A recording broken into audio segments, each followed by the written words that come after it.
연예인 S씨, 140억 원 건물을 사면서 85억 원 대출. 혹시 이런 신문의 헤드라인 기사 보셨나요? 제가 본 기사의 어떤 연예인의 경우는 58억 원짜리 건물을 사면서 52억 원 대출을 받는 경우도 있더라고요. 이건 최대 90%까지 받았다는 이야기거든요. 저도 처음에는 이 금액만 보고 나서는 정말 많이 놀랐었는데, 알고 보니 사실 건물의 80%까지 대출이 나온다고 합니다. 그래서 이렇게 100억 원짜리 건물을 사면서 80억 원 정도의 대출을 받아도 크게 이상할 건 없는 거죠. 단지 이 건물의 감정가가 어떻게 나왔는지, 대출받는 사람은 또 소득이 어떤지, 이런 거에 따라서 대출에도 그 가감이 있습니다. 근데 이렇게 은행 돈으로 레버리지를 하는 거는 연예인만 가능한 걸까요? 네, 아니죠. 그래서 오늘은 은행 대출을 활용을 해서 내 집 마련이나 또 투자를 할 수 있도록 도움을 드리는 시간을 좀 가져보도록 하려고 합니다. 주택담보대출 관련 용어 3가지를 제가 영상을 통해서 간략하게 설명을 해드릴게요. 여러분 혹시 LTV, DTI, DSR 이런 용어들 어떤 용어인지 정확히 알고 사용을 하고 계신가요? 저는 처음에 딱 들었을 때는 잘 이해도 안 가고 헷갈리고 이랬었는데 한번 딱 마음 잡고 공부하고 이해하다 보니까 너무 편하더라고요. 그래서 지금 당장 대출 받는 상황이 아니라고 하더라도 뭐 뉴스나 부동산 관련 대화를 할 때 이런 용어들이 크게 도움이 되니까 한번 마음 잡고 3분 정도 할애하셔서 정확하게 이해를 하셨으면 좋겠습니다. 제가 오늘 이 영상 하나만 딱 보셔도 제대로 이해할 수 있도록 만들어 드릴게요. 네, 먼저 LTV를 설명을 드릴게요. LTV는 DTI나 DSR과는 좀 다르게 담보인 주택의 가치에 중점을 둔 그런 비율입니다. 이제 대출을 통해서 구매하려는 그 대상 주택을 담보로 이제 은행에서 대출을 받는 건데요. 그때 담보가 되는 주택 가치 대비 최대 대출 가능 한도를 LTV라고 합니다. 더 쉽게 좀 예를 들어 볼게요. 그럼 LTV가 한 70%로 적용됐다고 가정을 해봅시다. 그러면 10억 원 상당의 아파트를 대출받아서 구매한다고 하면 최대 얼마를 대출받을 수 있을까요? 네, 바로 10억 원의 70%인 7억 원이 되는 겁니다.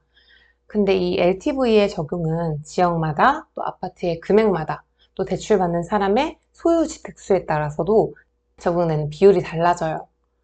그래서 이 부분은 좀 정책이 변경될 때마다 변경이 될 수가 있으니 대출을 받기 전에 꼭 확인을 해보시고 가시는 걸 추천드립니다. 제가 2023년 개정안이 반영이 된 기준을 먼저 보여드릴게요.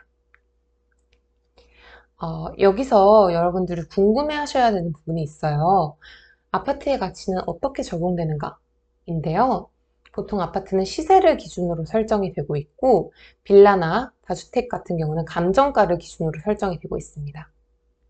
그래서 주택담보가치의 평가 기준은 국세청의 기준 시가, KB부동산의 시세, 또 한국부동산원의 산정가격, 감정평가법인에 의뢰한 감정가격 이 4가지 중에 한 가지를 선택해서 진행하게 됩니다. 그리고 DTI와 DSR은 둘 다 LTV와는 좀 다르게 대출하려고 하는 사람의 연소득을 근거로 주택담보대출의 한도가 정해집니다. 이때 대출 신청자의 상환 능력을 측정하기 위해서 연봉뿐만 아니라 가지고 있는 그 부채도 같이 고려를 해요.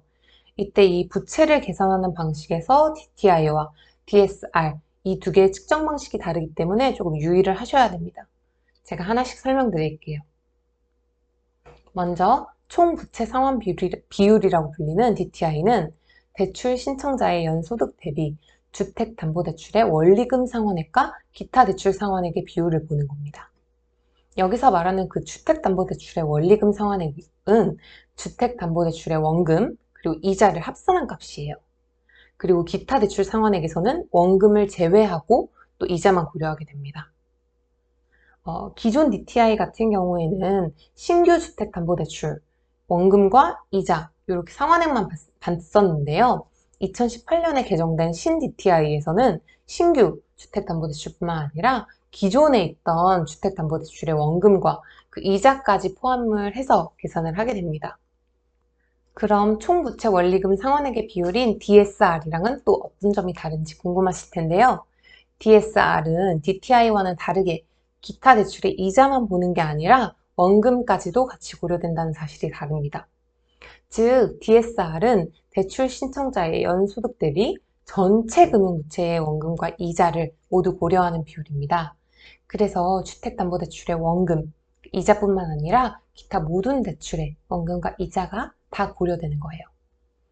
DSR은 전체 금융부채의 원금과 이자라고 말씀을 드렸었는데 여기서 제외가 되는 예외적인 대출들도 있습니다.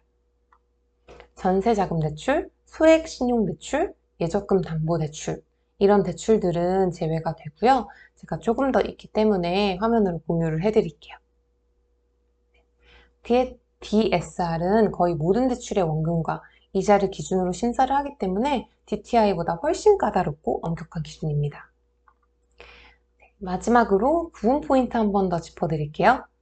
LTV는 담보인 주택의 시세를 기준으로 측정이 되고 DTI와 DSR은 대출 신청자의 그 연소득 대비 부채 비율, 즉 상환 능력을 기준으로 대출 한도를 정하고 있습니다. DTI와 신 DTI의 차이는 DTI 같은 경우는 새로 받는 주택담보대출의 원금과 이자만을 고려했지만 신 DTI에서는 기존에 있던 주택담보대출의 원금과 이자까지 더해서 고려를 한다. 이 부분이 다르고요. 또 DTI와 DSR의 차이는 DTI는 주택담보대출의 원금, 그리고 이자, 기타 대출의 이자만을 고려하는 반면에 DSR은 일부 예외 대출을 제외한 전체 금융대출의 원금과 이자까지 모두 고려를 해서 규제가 되고 있다 라고 보시면 됩니다. 따라서 DTI보다 DSR 규제를 받을 때 대출 한도가 훨씬 더 줄어들 수 있다는 점을 감안해 주셨으면 좋겠습니다. 부동산 공부를 해나가다 보면 이런 용어들부터 익숙하지 않아서 어려움을 느낄 때가 있는데요. 이런 어려움들을 겪는 다른 분들께도 같이 정보를 공유하면 도움이 되겠다 싶어서 아예 채널을 만들어 봤습니다. 부동산 공부를 해나가면서 제가 얻게 되는 그런 정보들, 또 제가 경험하게 되는 것들, 이런 것들을 앞으로도 좀 공유를 해보도록 할게요. 다음 영상도 기대해 주세요. 감사합니다.